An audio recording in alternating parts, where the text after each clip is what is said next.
Father Lord, we thank you for your presence.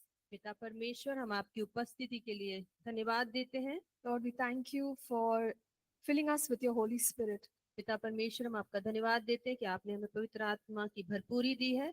And Lord, we thank you for, Lord, the language that we have as we pray in the Spirit.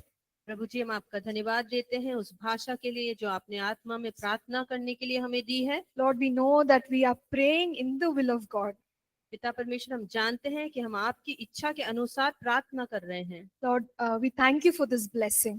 प्रभु, हम इस आशीष के लिए आपका शुक्रिया अदा करते हैं। Lord, we commit the rest of the day into your hands. हम आगे की पूरे दिन को आपके पवित्र हाथों में देते हैं। Lord, let it not be just a theory that we are studying, but let us experience your deliverance. Let us experience your healing touch in our lives. पिता परमेश्वर, ये केवल हम ज्ञान प्राप्त करने के लिए नहीं, लेकिन इसके अनुभव में आगे बढ़ने के लिए और इसको अपने जीवन में इस्तेमाल करने के लिए हमें आप अनुग्रह देना। Father, we pray that you will touch each one of us. पिता परमेश्वर, हम विश्वास करते हैं कि आज आप हम में से हर एक को छुएंगे। And Lord, help us to encounter you in a very powerful way. और आपसे प्रभु जी एक बहुत ही सामर्थी मुलाकात के लिए आप हमें तैयार करना। We ask this in Jesus' name. हम ये प्रार्थना यीशु मसीह के नाम से मांगते हैं। Amen. आमीन। Amen. Amen. Please be seated. Please be आप seated. सभी everyone. बैठ सकते हैं।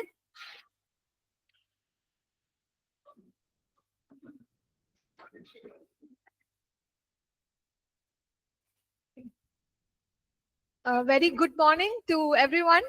सभी को जय मसीह की। Really excited about our sessions today. और आज के अध्ययन के लिए हम लोग बहुत ही उत्साहित हैं, Because what we are going to discuss today is so practical. क्योंकि आज जो हम सीखने वाले हैं वो बहुत ही ज्यादा हमारे लिए व्यक्तिगत जीवन में लाभदायक है। And we believe that God is going to use each one of you to bring deliverance in people's lives. और मुझे ये विश्वास है कि जो कुछ आज सीखेंगे वो परमेश्वर आपको लोगों के जीवन में छुटकारा लाने के लिए मदद मिलेगा। Okay, we should not be afraid. The devil should be afraid of us. हमें डरने की जरूरत नहीं है, लेकिन किसको हमसे डरना चाहिए? शैतान को। Okay, very good. So let's go ahead. We are in chapter 13. तो आइए हम आगे बढ़ते हैं और आज हम अध्ययन करेंगे 13वें पाठ का, पाठ 13। We have been saying that God has given us authority and dominion. हम लगातार ये सीख रहे हैं कि परमेश्वर ने हमें अधिकार और सामर्थ्य दिया है।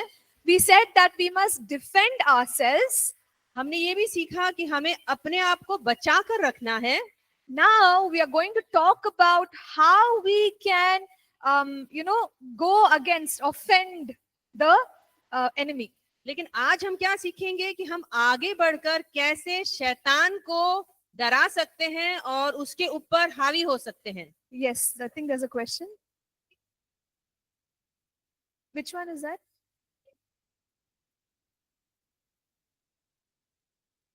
Oh yeah, correct. You're right. We haven't completed one section. One section.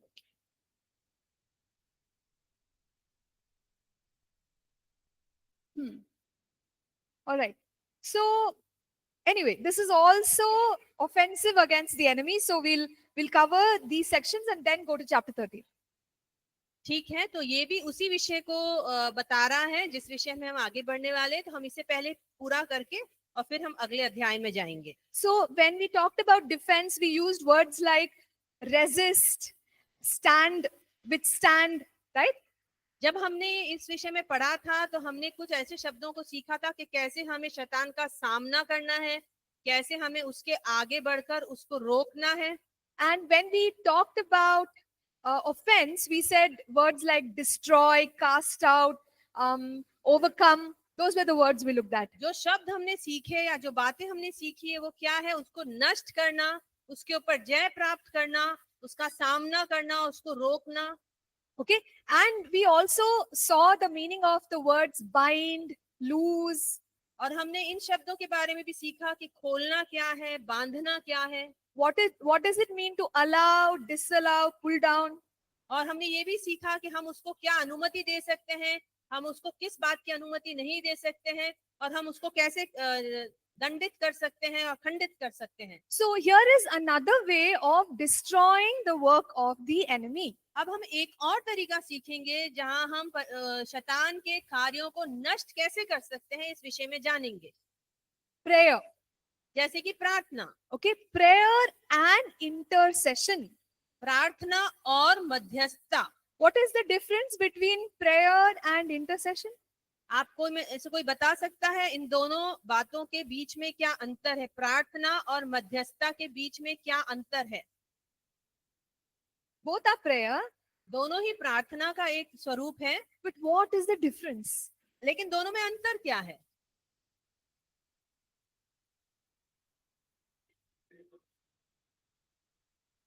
Very good.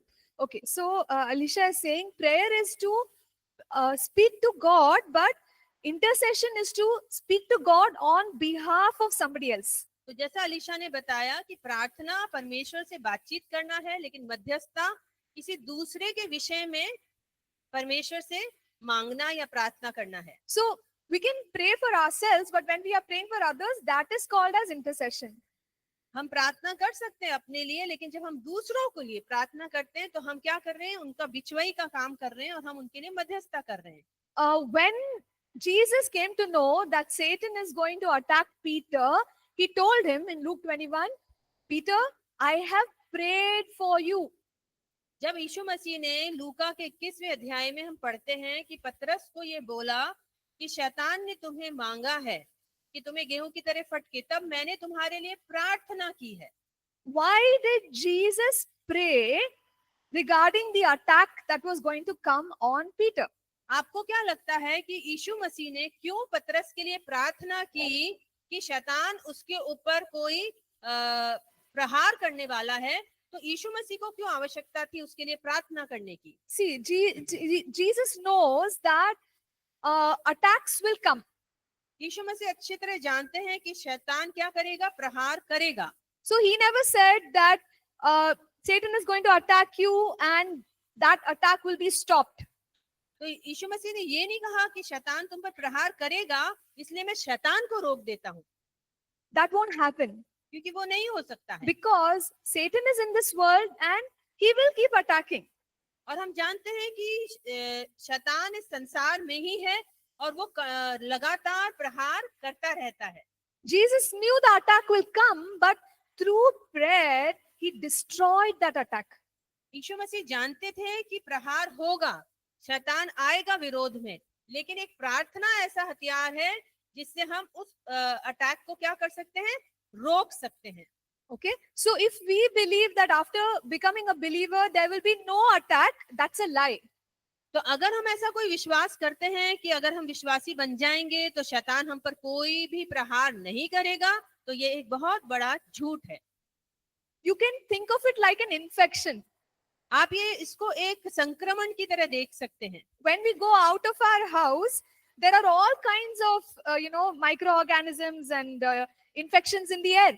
जब हम घर से बाहर निकलते हैं तो बाहर हमें हर प्रकार के कीटाणु हैं, हर प्रकार का संक्रमण है जिनसे जो हमें लग सकता है। Okay, but what do? We defend ourselves. We will wear mouth mask, we will wash our hands, we will do all the things to protect ourselves. तो हम उसको रोकने के लिए क्या करते हैं? हम अपने हाथों को साफ रखते हैं या हम मास्क पहनकर जाते हैं और किसी तरह से उस कीटाणुओं से अपने आप को बचाने की कोशिश करते हैं। But if the infection is very strong, then we do other things. We will spray some chemicals, we will attack the microbes. और अगर ये कीटाणु और संक्रमण बहुत ज्यादा है तो हम और भी अधिक उपाय करेंगे, यानी कि हम वहां पर कोई दवा छिड़क देंगे या हम कोई ना कोई और तरीकों से उसे रोकने की कोशिश करेंगे। Okay, just because there are infections, will you sit in the house? क्योंकि बाहर में आपको कोई भी तरह की बीमारी लग सकती है, क्या आप इस डर से हमेशा घर में बैठे रहेंगे? No, right? नहीं Because ना।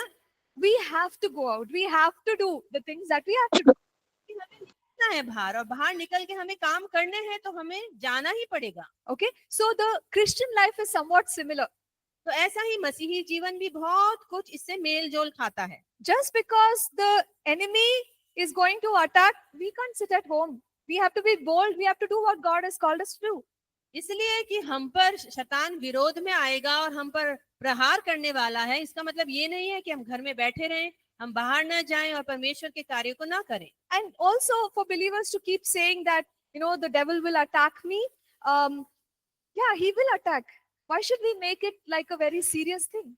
और विश्वासी लोग कई बार इस बात को लेकर बहुत ज्यादा सजग हो जाते हैं कि हाँ, शैतान मेरा विरोध कर रहा है, तो क्या हुआ, शैतान विरोध करेगा, लेकिन हमें डरने की कोई आवश्यकता नहीं है। Okay, so similarly in the life of Peter, there was a plan of Satan to destroy him, destroy his life, destroy his purpose. इसी प्रकार से हम भी देखते हैं कि पतरस के विरोध में भी शैतान की एक योजना थी कि उसको किस तरह से रोके, उसको किस तरह से नष्ट करे और उसको कैसे अपने वश में ले, लेकिन हम जानते हैं कि क्या हुआ। So Jesus prayed so that can be destroyed. तो इसीलिए यीशु मसीह ने पतरस के लिए क्या किया, प्रार्थना किया, ताकि क्या हो सके, उस काम को रोका जा सके।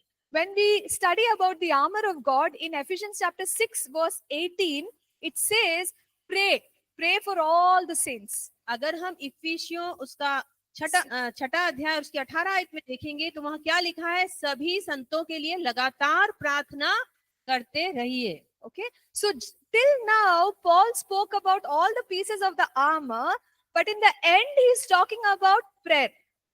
हम यहाँ देखते हैं कि पौलुस ने इफिसियों के 6 अध्याय के अंदर परमेश्वर के सारे हथियारों का वर्णन किया है, लेकिन अंत में आके उसने प्रार्थना के विषय में भी बहुत अच्छी तरह से लिखा, because it is connected to the armor. क्योंकि वो सारे हथियारों से जुड़ा हुआ है। See, sometimes we face extra challenges because we don't pray. कभी कभी हम ज्यादा ही शैतान के प्रहारों को सहते हैं, क्यों? क्योंकि हमारा जीवन प्रार्थना का जीवन नहीं है। In English, there's one hymn. It's a what a friend we have in Jesus. I think most of you will know. In that, there is one line: all because we do not carry everything to God in prayer. तो एक हम हिंदी का एक परमेश्वर का गीत है, उसमें हम जब गाते हैं कि यीशु कैसा दोस्त प्यारा, बोझ और दुख उठाने को, लेकिन वहां पर एक जगह पे ऐसा भी लिखा है कि हम इसलिए दुख उठाते हैं क्योंकि हम सब कुछ प्रार्थना में परमेश्वर के पास नहीं लेकर जाते हैं। Okay, so you see, prayer will destroy. तो हम देखते हैं कि प्रार्थना उसके कार्यों को क्या करता है, नष्ट करता है। Now we may have a brother, sister, family member who's not in Christ, who's in all kinds of wrong things. हो सकता है कि हमारे आसपास ऐसे भाई और बहन हो जो मसीह में नहीं चल रहे हैं, लेकिन हर प्रकार की बुराई में लिप्त हैं। What can we do for them? हम उनके लिए क्या कर सकते हैं? You pray. आप उनके लिए प्रार्थना कीजिए। Because even though the enemy is influencing them, when we pray for them, God will protect them. हम देख रहे हैं कि शैतान का उनके ऊपर प्रभाव पड़ रहा है और वो शैतान से प्रेरित है, लेकिन हम क्या कर सकते हैं, हम उनके लिए प्रार्थना कर सकते हैं कि परमेश्वर उनको सुरक्षित रखे। So prayers are so powerful. इसलिए प्रार्थना क्या है, एक बहुत ही सामर्थी हथियार है। So I feel like sharing one testimony. I'll quickly share it. तो मैं जल्दी से आपके साथ एक गवाही बांटूंगी। There is a minister of God who was instrumental in the Brownsville revival. तो एक ऐसा प्रभु का दास था जो बहुत ज्यादा कारण था ब्राउन्सविल के रिवाइवल के आने में। Okay, so he was the preacher in that, and then whenever he used to preach, people used to repent. They'll come running to the pulpit and repent. तो जब जब वो वहां पर प्रचार करते थे, लोगों में एक परमेश्वर का बड़ा सामर्थ्य कार्य होता था कि लोग फटाफट मन फिराते थे और सामने की तरफ दौड़े चले आते थे। So this preacher once shared his testimony. तब ये प्रचारक ने अपनी एक गवाही लोगों के साथ बांटी। He said that today God is using me so powerfully, but my life was so far away from God when I was a young man. जो आज आप देख रहे हैं कि मेरा जीवन परमेश्वर बहुत ताकत से इस्तेमाल कर रहा है, लेकिन एक समय ऐसा था जब मैं परमेश्वर से बहुत दूर था। So he was a drug addict. और वो क्या था, वो ड्रग्स लेने वाला एक व्यक्ति था। He never used to come home. वो कभी घर नहीं लौटता था। He used to stay with his friends and drink, do like those injection drugs. और वो क्या करता था, हमेशा अपने दोस्तों के साथ ही रहता था और वो इंजेक्शंस के द्वारा ड्रग्स इत्यादि लेता था। Okay, and his mother was a believer and she used to cry and pray for him. और लेकिन उनकी जो माँ थी वो एक बहुत बड़ी विश्वासिनी थी और वो लगातार उनके लिए प्रार्थना करती रहती थी। Okay, but there was no change. लेकिन उनमें कोई बदलाव नहीं आ रहा था। For years, like she would go to her son's room, she look at the room, and you can make out this person is not living a good life. और वो उसके कमरे में जाती थी अपने पुत्र के, और वहां जाकर पूरे कमरे को देखती थी, और आप समझ सकते हैं कि जब ये इस तरह का जीवन जी रहा था, Okay, so I mean this is very like it's very disturbing, but I'll just share to tell you what extent. He used to do the drugs, and all his friends together they'll put the needles on the roof, so you can see needles stuck on the roof. ये थोड़ी विचलित करने वाली बात हो सकती है, लेकिन वो क्या करता था कि जब अपने दोस्तों के साथ ड्रग्स लेता था, तो जिस इंजेक्शन से वो ड्रग लेता था, वो उन इंजेक्शंस को ऊपर छत पर सुइयों को ऊपर लगा देता था छत के ऊपर। So like a wooden roof, it'll go in, right? तो क्योंकि वो लकड़ी की एक छत थी, तो उसके अंदर वो इंजेक्शन जाके अटक जाते थे। So the mother used to come, she used to look at all this, and what can she do? Only cry, pray, pray, pray for her son. जब माँ उस कमरे में आती थी और उन इंजेक्शंस को ऊपर देखती थी, तो वो बहुत ज्यादा दुखी हो जाती थी, और वो कुछ नहीं कर सकती थी, लेकिन वो एक काम करती थी, वो लगातार प्रार्थना प्रार्थना और प्रार्थना करती रहती थी। Okay, but you see the power of these prayers. तब आप देखेंगे कि इन प्रार्थनाओं में कितनी सामर्थ थी। God turned his life around. और परमेश्वर ने उसके जीवन को पूरी तरह से बदल दिया। He became a proclaimer of the gospel, and God worked through him during a revival. और वो एक सुसमाचार का प्रचारक बन गया, और ना सिर्फ प्रचार किया, लेकिन एक बहुत बड़े रिवाइवल में आपने परमेश्वर ने उसको इस्तेमाल किया। See, when we look at people who are in all kinds of sin, we lose hope. जब हम लोगों को देखते हैं कि वो पूरी तरह से बहुत ज्यादा पाप में लिप्त हैं, तो हम कई बार क्या करते हैं, अपनी आशा खो बैठते हैं उनके But प्रति। don't lose hope. लेकिन आपको क्या करना है, आशा नहीं खोनी है, God has given us a weapon. क्योंकि परमेश्वर ने हमें एक हथियार दिया है। That mother, we don't know her name, she's not rich and famous, but you see the power of her prayers. आप उस माँ को देखिए, वो कोई बहुत ही ज्यादा प्रसिद्ध कोई स्त्री नहीं है, लेकिन उसने जो प्रार्थनाएं की, उसकी सामर्थ्य से एक जीवन बदल गया। So God is looking at a heart filled with faith. और परमेश्वर क्या देखता है, केवल एक मन जो विश्वास से भरा हुआ है। So today, if you and I can have faith in our hearts, we can pray for our friends, we can pray for our brothers, sisters, anyone. अगर हम अपने विश्वास लेकर दिल में चल रहे हैं, तो हम अपने भाई बहनों के लिए लगातार प्रार्थना कर सकते हैं, उनके जीवन परिवर्तन के लिए। But when we are interceding, we need faith, we need patience.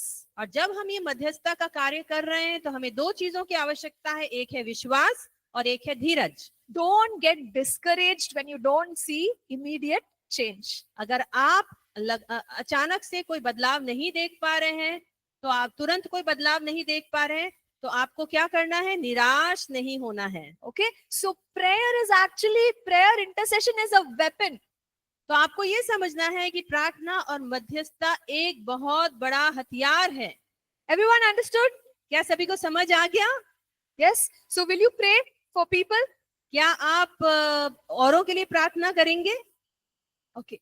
It is incredibly powerful. Let's look at what the next weapon is. और ये बहुत ही एक सामर्थ्य हथियार है। आइए हम देखते हैं कि और कौन कौन से हथियार हमें मिले हैं। So the next one is acts of righteousness. और जो अगला हमारा हथियार है, वो है धार्मिकता के कार्य। When we walk in righteousness, we put on the breastplate that protects us. जब हम धार्मिकता में चलते हैं, तो हम एक ऐसी धार्मिकता की झिलम पहन लेते हैं जो हमें सुरक्षित रखती है। In this section, what we are learning is that we must always do the right thing. तो हम यहाँ पर जो पढ़ने वाले हैं, वहां हम ये पढ़ेंगे कि हमें हमेशा सही काम करने हैं। Okay, just yesterday I went to the one medical shop. I wanted to buy mouth mask for all of us. और मैं कल एक मेडिकल स्टोर में गई, और वहां पर जाकर मैं सबके लिए क्या खरीदना मांग रही थी, मास्क खरीदना चाह रही थी। In case the government, like insists we all have to wear mask, we need mask here in the college. तो अगर हो सकता है आने वाले समय में सरकार इस तरह का कोई नियम बनाए, कानून बनाए कि सबको मास्क पहनना ही है, तो हम कॉलेज में मास्क पहन के बैठ सकते हैं। Okay. So when I bought it, I asked him, how much is it? Give तो me a bill.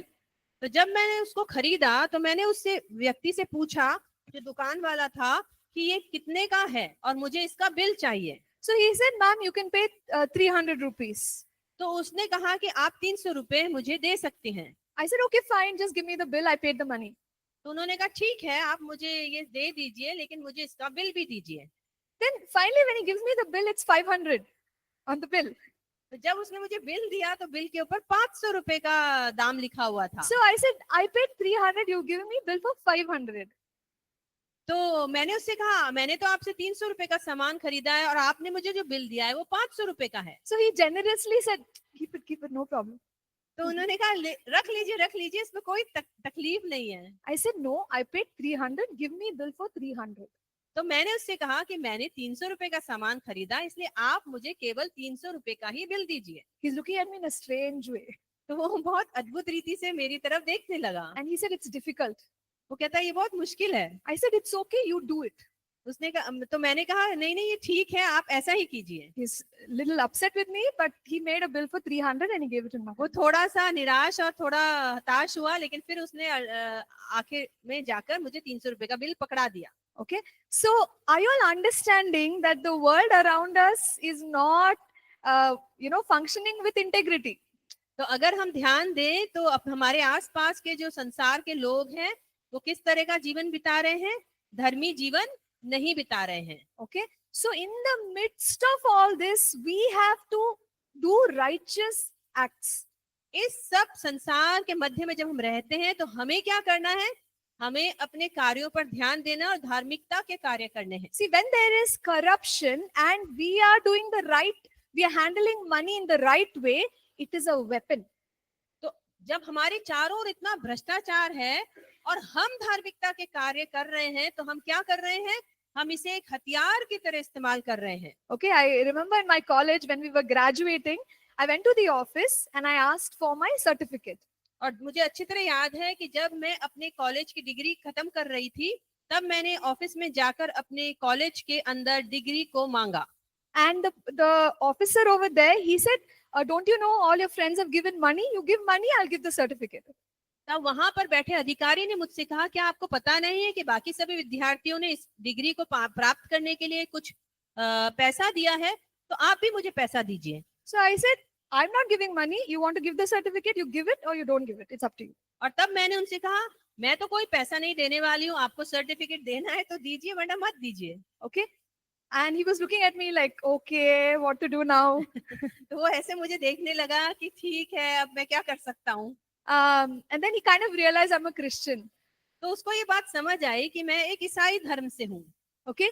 And we had some conversation and in that I mentioned I pray. और हमारी कोई जो बातचीत हुई और उसके अंदर फिर मैंने प्रार्थना की। No, I said that I pray. अच्छा, तो मैंने उनसे ये बात बोली कि मैं प्रार्थना करने वाली हूँ। He got very scared. तो वो एकदम डर गया। He said, if you pray something and something happens to me, I don't want all that, take your certificate.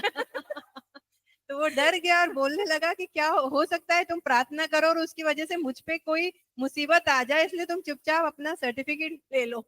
And I went, all my classmates are like, how come you got it without paying money? और जब मैं उस certificate को लेके गई तो मेरे सारे साथ वाले विद्यार्थियों ने इस बात पर ताज्जुब किया कि ऐसा कैसा हुआ कि बिना पैसा दिए तुम्हें सर्टिफिकेट मिल गया। Yeah, so see, it's scary. It's scary in the country that we live in the world that we live in. तो ये हम जिस माहौल में, जिस देश में रहते हैं जहाँ चारों तरफ भ्रष्टाचार है, ये बहुत डरावना हो सकता है। Okay, but when we take a stand for God, God will extend His favor on our lives. लेकिन हम अच्छी तरह जानते हैं कि जब हम जिस परमेश्वर के पीछे चल रहे हैं वो हमें अनुग्रह देता है और इसलिए हम ये काम कर सकते हैं। So for the demonic spirits, when we do the right thing, we are weakening them. तो जब हम दुष्ट आत्माओं के विरोध में काम करते हैं, धार्मिकता के काम करते हैं, तो हम क्या करते हैं? हम उनके सामर्थ्य को कमजोर बना देते हैं। Okay, so as believers, as Christians, we have to do what is right. तो एक विश्वासी होने के नाते हमारा क्या कर्तव्य है कि हम सही काम करें, धार्मिकता के काम करें। Okay, even if we are only one person, we are doing the right thing, we are weakening the spirits of हो darkness. सकता है कि हम अकेले हों, लेकिन हमारे एक धार्मिकता के कार्य से हम क्या कर रहे हैं, शैतान की सामर्थ को कमजोर बना रहे हैं। You know, and there is this thing about racism in the world. और यहाँ पर हम देखते हैं कि यहाँ पर एक प्रकार का काम होता है, वो है भेदभाव। Okay, now we've all heard recently there was a lot of noise about racism, discrimination on the basis of skin color. तो हमने कई बार सुना है कि बहुत बड़े बड़े ऐसे वो हुए हैं कार्य जहां पर लोगों को जो उनके स्वरूप यानी उनके काले रंग की वजह से क्या कर दिया गया है, अलग कर दिया गया है। So we know in history that people were discriminated because their skin color is darker. हम देखते हैं कि इतिहास गवाह है इस बात का कि सालों साल इस तरह की बातें हुई हैं कि लोगों को उनकी रंग की वजह से, उनके खाल के रंग की वजह से क्या किया गया है, उन्हें थोड़ा अलग तरह से देखा गया है। Okay, like Martin Luther King, he led a revolution and he said he wants a world where people will not be judged on the basis of their skin color but on the basis of the content of their character. हम Martin Luther king के बारे में जानते हैं जो एक revival को लेके आए। वो कहते हैं कि मैं एक ऐसा जगत देखना चाहता हूँ, एक ऐसा संसार देखना चाहता हूँ जहां पर लोगों के बीच में उनके शरीर के रंग को लेकर के अलगाव ना देखने को मिले, but instead the content of their character. और इसके बजाय हम जो एक दूसरे को देखें वो किस रीति से देखें, चरित्र के ऊपर निर्भर होकर हम एक दूसरे को देखें। So there are communities, Christian communities in the world that have repented, that have asked for forgiveness because they discriminated on skin color. तो हम ऐसे भी समाज के बारे में सुनते हैं जहां पर उस समाज के लोगों ने झुंड में इस बात के लिए पश्चाताप किया कि उन्होंने कभी इन बातों के ऊपर गौर किया था कि दो मनुष्यों को उनके रंग की वजह से उन्होंने अलग अलग समझा, तो उन्होंने पश्चाताप किया। See, this is an act of righteousness. That repentance is an act of righteousness. तो ये जो उन्होंने पश्चाताप किया और मन फिराया, ये क्या है, धार्मिकता का एक कार्य है। Okay, so the whole world could be doing the wrong thing, but people of God have to do the right thing. हो सकता है कि पूरा संसार गलत शिक्षा में और गलत प्रभाव में चल रहा है, लेकिन एक विश्वासी का क्या कार्य है कि वो परमेश्वर के धार्मिकता के कार्यों को यहाँ पर पूरा करे। What is the responsibility of the church? The church has to do what is right. और यही कलीसिया की सबसे बड़ी जिम्मेदारी है कि वो सही काम को करे। Okay, so there are communities that have repented for treating children poorly. तो ऐसे भी समाज के लोग हैं जिन्होंने इस बात के लिए पश्चाताप किया कि उन्होंने बच्चों के साथ में अच्छा व्यवहार नहीं किया, or they have treated women poorly, या उन्होंने स्त्रियों के साथ अच्छा व्यवहार नहीं किया, or they have treated elderly people badly, या उन्हें वृद्ध लोगों के साथ भी बहुत बुरी तरह व्यवहार किया। Okay, so when there is repentance and the heart to do what is right, the kingdom of darkness starts getting weaker and weaker. Can you repeat? When there is repentance and we do the right thing, we are weakening the kingdom of darkness. तो जहां पर पश्चाताप का आत्मा आता है और वहां पर धार्मिकता के कार्य होने लग जाते हैं, तब हम क्या करते हैं, हम जो दुष्ट की पूरे जो उसके राज्य को कमजोर बनाने लग जाते हैं। Okay, another simple example is if everybody around us is very miserly or they don't give generously, अगर हमारे आसपास जो भी लोग हैं वो बहुत कंजूस हैं और वो खुलकर दान नहीं करने वाले हैं, we can demonstrate generosity.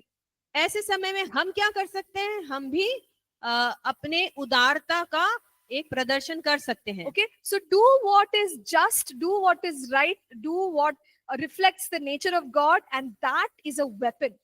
इसलिए आपको क्या करना है, आपको सही काम करना है, आपको न्याय के अनुसार, सही न्याय के अनुसार काम करना है, और आपको वो कार्य करने हैं जो परमेश्वर के स्वभाव को आपके द्वारा प्रदर्शित करता है। So when we do what is right, you are not weak. You are, using your weapon against the enemy. जब आप धार्मिकता के कार्य कर रहे हैं सबके मध्य, भ्रष्ट लोगों के मध्य में, तो आप इसलिए नहीं कर रहे हैं कि आप कमजोर हैं, लेकिन आप वो कर रहे हैं जो परमेश्वर के राज्य ने और परमेश्वर ने चाहा है कि आप उसके राज्य के लिए करें। Okay. The next weapon is prayer of agreement. और अगला जो हथियार हम आज पढ़ेंगे वो है सहभागिता की प्रार्थना। Okay. So the Bible tells us that when two people agree touching one thing on earth, God will do it for us. तो जब दो लोग सहमत होकर एक कार्य के लिए प्रार्थना करते हैं तो परमेश्वर वहां पर आकर बड़े कार्य करते हैं। I know that in some situations we are alone, so there's nothing wrong with praying alone. कभी कभी हमारी परिस्थिति ऐसी होती है कि हम अकेले होते हैं, तो ऐसे में हमें घबराना नहीं है कि हम अकेले ही कैसे प्रार्थना करें। But if you can find one more person who agrees with you, it is very powerful. लेकिन अगर आपको ऐसे में कोई एक और प्रार्थना योद्धा मिल जाता है जो आपके साथ सहमति की प्रार्थना करने के लिए तैयार है, तो ये बहुत ही एक सामर्थ्य चीज हो जाती है। At least one. कम से कम एक। But if there are more people, then it's even better. और अगर एक से ज्यादा हो तो और भी अच्छी बात है। So the prayer of agreement will release the power of God's kingdom. ये जो सहमति की प्रार्थना है क्या करती है? परमेश्वर की सामर्थ को स्वर्ग से नीचे भेजती है हमारी प्रार्थनाओं को उत्तर लाने के लिए। So I'll just share one more experience that I had. I'll share the whole thing and then maybe Avni can summarize it. So there was one auntie. She called me on the phone and she said that her husband got a diagnosis of a very rare kind of cancer. Okay, and I was at work. So I quickly picked the call and I didn't know what to do. You know, when you hear news like this as a pastor, as a person who's serving the Lord, we also don't have the answers. I felt so sad and I was like, okay, I really don't know what to do. So I kind of prayed in the spirit a little bit and I felt like we should pray together. So I told Auntie, okay, Auntie, I'm going to pray with you. I feel like if you agree with me, we will agree that this report will reverse. Okay, sounds weird, right? How can the diagnosis reverse? So we agreed together, very simple prayer. In the name of Jesus, we command this report to reverse. Okay, when we prayed this prayer, in a couple of days, she called me back. They went to multiple hospitals, they checked it, and they said it's something unusual.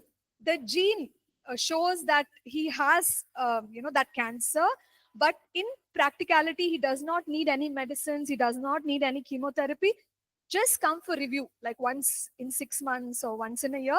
That should be more than enough, right? So they said, on paper, it is cancer, but you don't have to do anything, you're fine.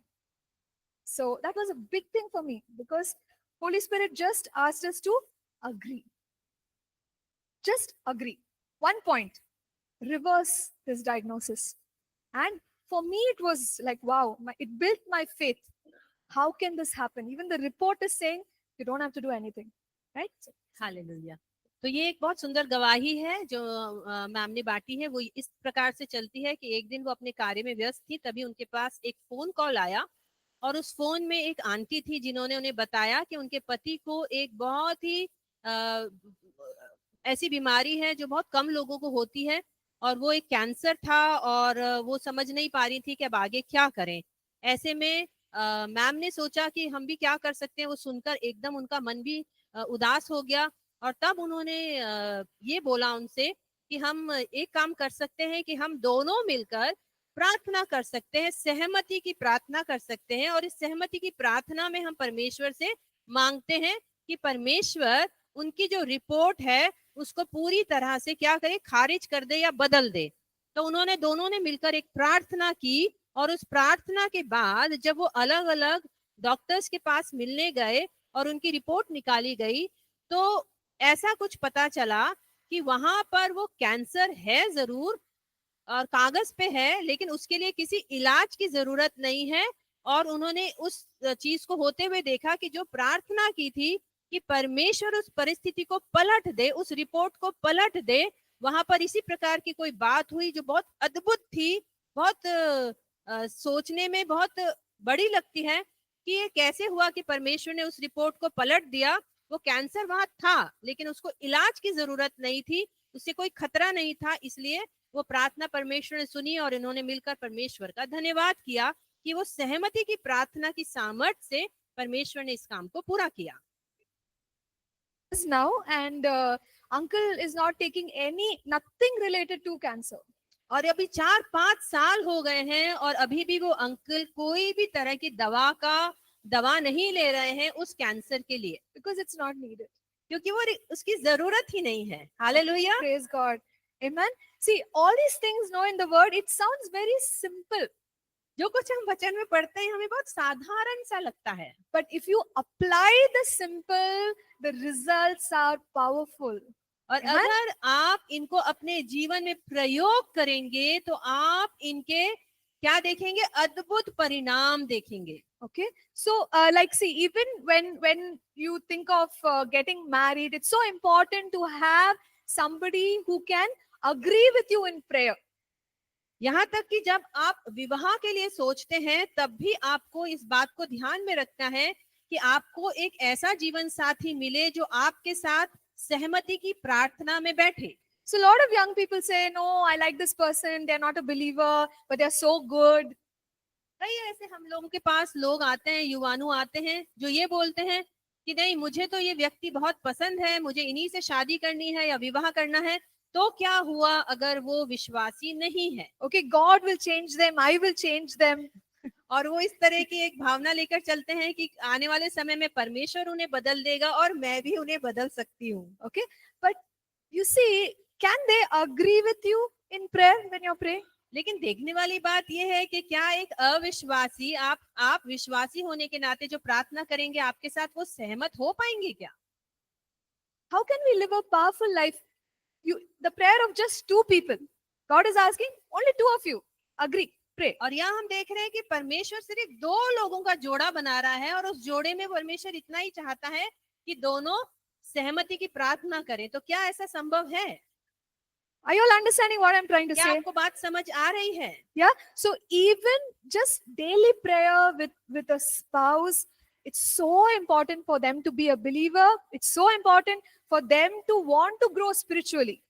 तो ये बहुत जरूरी है कि आपके जीवन साथी के अंदर ये इच्छा हो कि वो आपके साथ सहमत हो प्रार्थना के जीवन में और आपके साथ आत्मिक जीवन में बढ़ने के विचार से साथ चलने को तैयार हो। Okay, then you can live a powerful life because God will do mighty things. तभी आप एक सामर्थ्य जीवन जी पाएंगे और परमेश्वर आपके जीवन से बहुत बड़े बड़े अद्भुत कार्य कर पाएगा। Okay, the next weapon is angelic assistance. और जो हमारा अगला वो है स्वर्ग दूतों का हमें सहायता मिलना। God, if you read the book of Acts, you will see the work of angels in many places. अगर हम प्रेरितों के काम की पुस्तक को पढ़े तो वहां पर हम स्वर्ग दूतों के बड़े कार्य को देखते हैं। It is not abnormal. और ये कोई अनहोनी बात नहीं है। It is supernatural, but it is normal. ये अलौकिक है लेकिन ये साधारण भी है। Okay, so in our daily life, when we are serving the Lord, we can ask God to release His angels. तो हम अपने रोजमर्रा के जीवन में अपने कार्यों को करते समय परमेश्वर से ये प्रार्थना कर सकते हैं कि वो अपने स्वर्ग दूतों को स्वर्ग से हमारी मदद के लिए भेजे। Okay, and it's a normal prayer. और ये क्या है? एक बहुत ही साधारण सी प्रार्थना है। In Hebrews 1:14, the Bible says angels are ministering spirits. That means they are here to serve us because we are believers. तो अगर हम इब्रानियों की पुस्तक में देखें उसके 9 अध्याय के 14 में इस प्रकार से लिखा हुआ है कि ये सेवा करने वाली आत्माएं हैं जो परमेश्वर के सेवकों की मदद के लिए भेजी गई हैं। So when we are doing ministry, we can say, God, release your angels. तो जब हम सेवकाई में उतरते हैं तब हम परमेश्वर से ये प्रार्थना कर सकते हैं कि परमेश्वर आप उन सेवा करने वाले स्वर्गदूतों को हमारे लिए भेजिए। Okay, and God, it's not just you doing the ministry. God will release His angels to aid the work of the तो ministry. ये केवल आप ही नहीं है जो परमेश्वर की सेवकाई में लिप्त हैं, लेकिन ये परमेश्वर क्या कर रहा है? अपने स्वर्गदूतों को आपकी मदद के लिए, आपकी सेवा टहल करने के लिए ऊपर से भेज रहा है। And in Psalm 103 verse 20, the word says the angels heed the voice of God. और अगर हम भजन संहिता 103 उसके 20वें अध्याय में देखें तो वहां लिखा है कि परमेश्वर की वचन ये घोषणा करता है कि स्वर्गदूत उस वचन का उत्तर देते हैं जिसे वे खुद सुनते हैं। Okay, so how do angels get activated? By the word of God. तो हम इन स्वर्गदूतों को कैसे कार्यरत कर सकते हैं, इनको कैसे काम पे लगा सकते हैं? हम जब परमेश्वर के वचन की घोषणा करते हैं। So if we tell the angels, come do this, come do that, they'll not listen to us. अगर हम स्वर्गदूतों को बुला के आओ मेरी ये काम कर दो, आओ मेरे लिए मदद कर दो, तो वो ऐसी बातों को नहीं समझेंगे और सुनेंगे। Because God is the commander of the armies of the angels. क्योंकि परमेश्वर ही है जो स्वर्गदूतों की सेना का अधिपति है। So they will only listen to his voice. इसलिए वो केवल परमेश्वर की ही आवाज को सुनकर आपके लिए आएंगे। When we take the word and we declare, it's as if the angels are hearing God's voice, so they get activated. जब हम वचन को लेते हैं और उसकी घोषणा करते हैं, तो इसका मतलब ये है कि हम परमेश्वर की आवाज को ले रहे हैं और उन स्वर्गदूतों को क्या दे रहे हैं? आज्ञा दे रहे हैं कि वो आए और हमारी सेवा करें। Okay, so I'll just quickly share a testimony. Okay, I'm trying to make it interesting because I don't want you all to sleep. तो मैं आपके साथ फिर से गवाही बांटूंगी क्योंकि मैं चाहती हूँ कि ये हमारा जो कक्षा है ये थोड़ी सी सक्रिय रहे और आप लोग सोए नहीं। Okay, so when I finished my master's program, I needed to get back home and I was taking flight. और जब मैंने अपनी स्नातक जो मास्टर्स डिग्री है उसको पूरा किया, तब मुझे एरोप्लेन में बैठकर अपने घर लौटना था, उसकी तैयारी करनी थी। So when I booked the tickets, I booked it in such a way that I can go to one country. Like I went to this country, and then I thought, okay, I'll stop there, meet my friends, and then come home. तो जब मैंने अपने ticket book किए और तब मैंने इस तरह से बुक किए कि मैं एक देश से दूसरे देश में जाकर अपने दोस्तों से मिलती हुई बीच में वापस अपने देश लौट सकूं। So when I discussed all that, they said, okay, yeah, you can do through and through check-in. You can put your luggage and it'll go to the last site.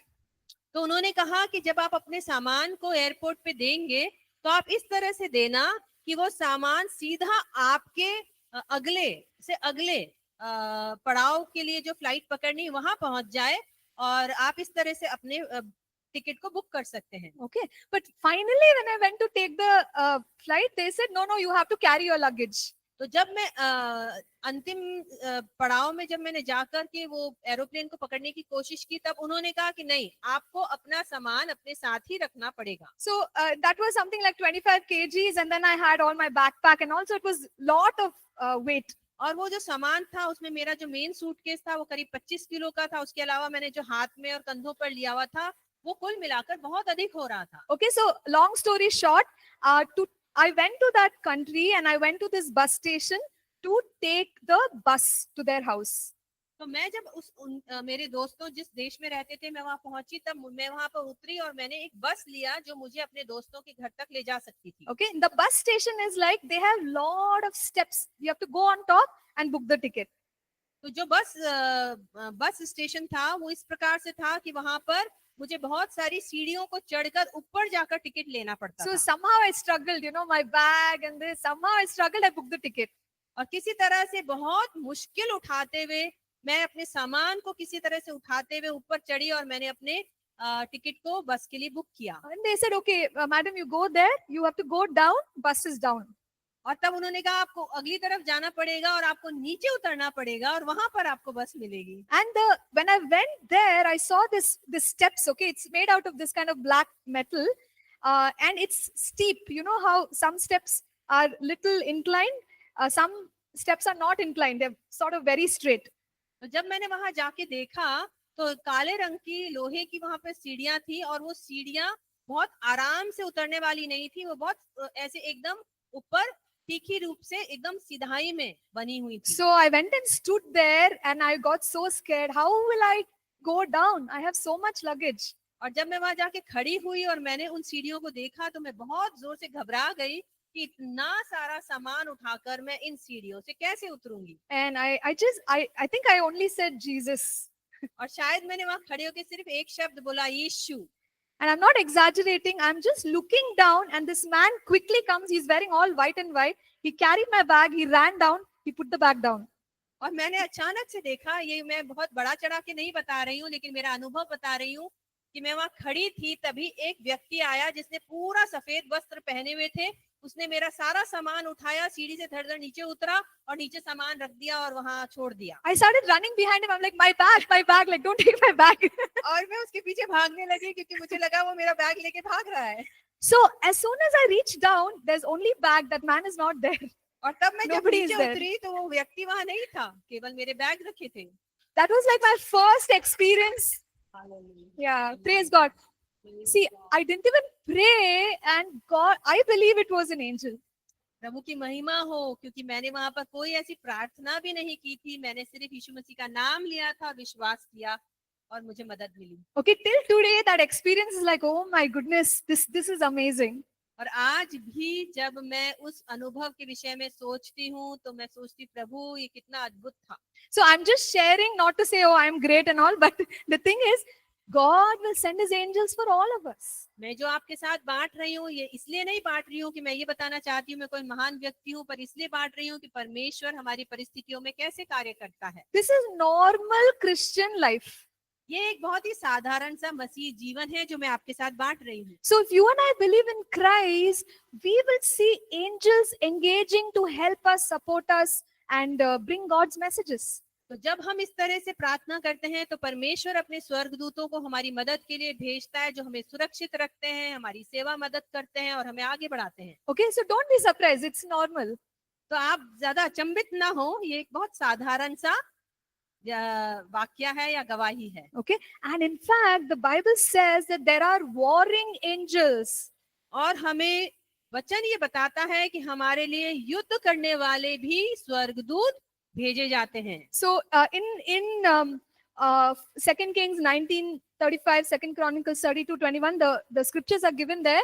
God sent angels who destroyed the enemy armies.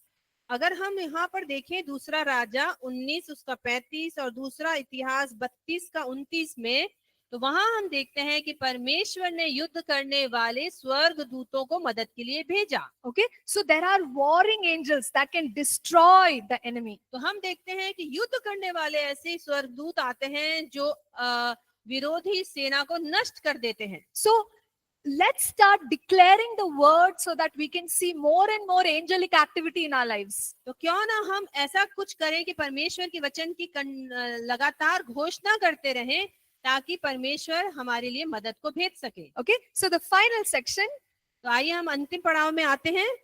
on page 56, it is called authority gateways. और यहाँ पर अगर हम देखें तो जो हमारा topic है वो है अधिकार के प्रवेश द्वार। So God has a governmental structure or governmental order. तो हम देखते हैं कि परमेश्वर ने पृथ्वी पर एक आत्मिक सत्ता या सरकारी अधिकार रखे हैं। So this is God appointed authority. तो ये परमेश्वर के द्वारा दिया गया आत्मिक अधिकार है जो परमेश्वर द्वारा नियुक्त अधिकार संरचनाओं के माध्यम से पूरा होता है। So in the family, the order is like this: husband, wife, children. तो अगर हम एक परिवार में देखें तो परिवार का क्रम क्या है? पति, पत्नी और बच्चे। So authority flows in this order. तो जो अधिकार क्षेत्र है या अधिकार जो है वो इसी रीति से ऊपर से नीचे चलते हैं। And the person who has the authority is also given responsibility. और जिसको अधिकार दिया गया है उन्हें जिम्मेदारी भी दी गई है। So in the case of family, it is the husband who carries the authority to lead the family. तो अगर हम एक परिवार में देखें तो वहां पर पति जो है वो मुखिया है और उसके ऊपर जिम्मेदारी होती है अपने परिवार की अगुवाई करने की और उनकी आवश्यकताओं को पूरी करने की। So the family will go in the way that the husband leads. तो परिवार किस ओर चलेगा? जिस ओर उस घर का जो पिता है या पति है वो उस परिवार की अगुवाई कर रहा है। So if the husband is a godly, prayerful husband, then he can lead the family in God's blessings. तो यदि अगर उस घर का मुखिया यानी पति और पिता एक परमेश्वर के अंदर चलने वाला व्यक्ति है तो वो अपने परिवार को परमेश्वर के उद्देश्यों में आगे बढ़ाएगा। But if the husband is not a godly man and he doesn't seek the Lord, then the direction of the family may go in a different. लेकिन यहीं पर अगर हम देखें कि वो मुखिया जो है वो अविश्वासी है, वो पिता अविश्वासी है, तो वो परमेश्वर के मार्गदर्शन में नहीं लेके चलेगा और वहां पर क्या होगा, अ, जो भी काम है वो परमेश्वर की इच्छा के अनुसार नहीं होगा। Okay, so this is the authority gateway, and the person who is given the authority is also given responsibility. तो हम ये देखते हैं कि ये इस तरह से परिवार के अंदर जो अधिकार है, उनके प्रवेश द्वार है, किस तरह से परमेश्वर काम करता है, और जिसे अधिकार दिया जाता है उसे जिम्मेदारी भी उठानी पड़ती है। So the husband can exercise spiritual authority on the wife and children. तो पति क्या कर सकता है, अपनी आत्मिक जिम्मेदारी को अपने परिवार के ऊपर इस्तेमाल कर सकता है, अपनी आत्मिक अधिकार को अपने परिवार के ऊपर इस्तेमाल कर सकता है। So he can do this through prayer, through declaration, through using, words of blessing.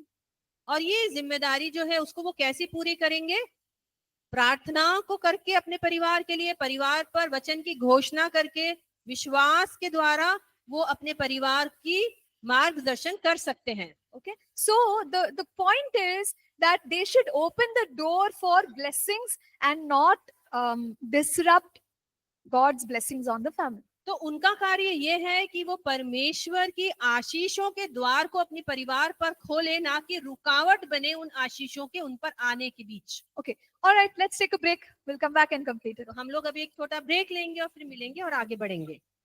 Thank you.